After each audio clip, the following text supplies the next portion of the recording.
এগুলো কি ভাইয়া?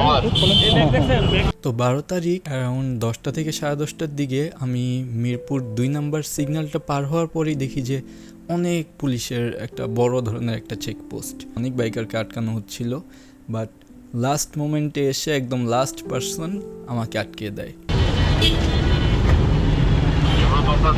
অনেকেই আছেন যাদেরকে রাস্তায় পুলিশ সিগন্যাল দিলে তারা আরও বাইক টান দেন বা সেখান থেকে পালিয়ে যাওয়ার ট্রাই করে। তো এই জিনিসটা একে যেমন অবৈধ, সেরকমভাবে অনেক রিস্কিও। সো এই কাজটি কখনোই কেউ করবেন না। প্রথমে আমার কোমরে একটি ক্যারিং ব্যাগ থাকে, সেটি দেখে বললে এর মধ্যে কি আছে। এগুলো কি ভাইয়া? দেখিনি এটা।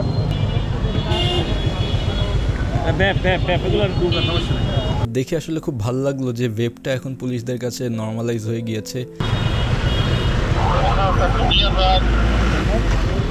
তারপর তারা আমার বাইকের সাথে লাগানো একটি হ্যান্ডব্যাগে যেখানে আমার আদার স্টাফস থাকে সেটা চেক করে, অ্যান্ড কোনো কিছু অবৈধ না পাওয়ায় তারা আমাকে সেখান থেকে চলে যেতে বলে।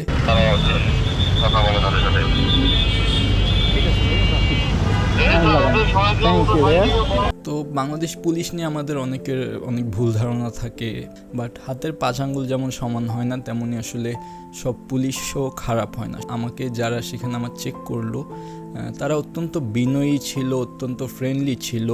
ইভেন প্রথমে আমাকে আটকানোর সময় বাইকের স্ট্যান্ড ঠিকমতো পরেনি, সো বাইকটা পরে যেতে নিয়েছিল, তারাই ধরেছে বাইকটি।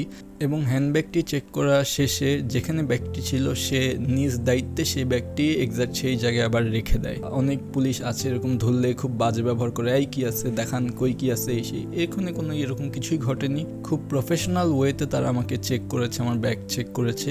এরকম dedicated, honest and friendly police officer যদি সবাই হয়ে যায় তাহলে হয়তো আমাদের দেশের আইন শৃঙ্খলা আরও অনেক কন্ট্রোলে চলে আসবে। এবং মানুষজন এখন যেমন পুলিশকে দেখলে একটা ভীতি পায়, একটা ভয় পায়, তখন হয়তো ওই জিনিসটা আর থাকবে না। সো এই ভিডিওটি যদি কেউ দেখে থাকেন, স্পেশালি কোনো পুলিশ ভাই দেখে থাকেন, তাহলে আমি রিকোয়েস্ট করব আপনারাও আপনাদের দায়িত্ব ঠিকভাবে পালন করবেন। আপনারাও আমাদের সাথে ফ্রেন্ডলি আচরণ করবেন, যাতে আমরা জনগণরাও আপনাদের সাথে ফ্রেন্ডলিভাবে আপনাদেরকে হেল্প করতে পারি এবং কোঅপারেট করতে পারি। আশা করি এই ভিডিওটি ভালো লেগেছে। আল্লাহ হাফেজ।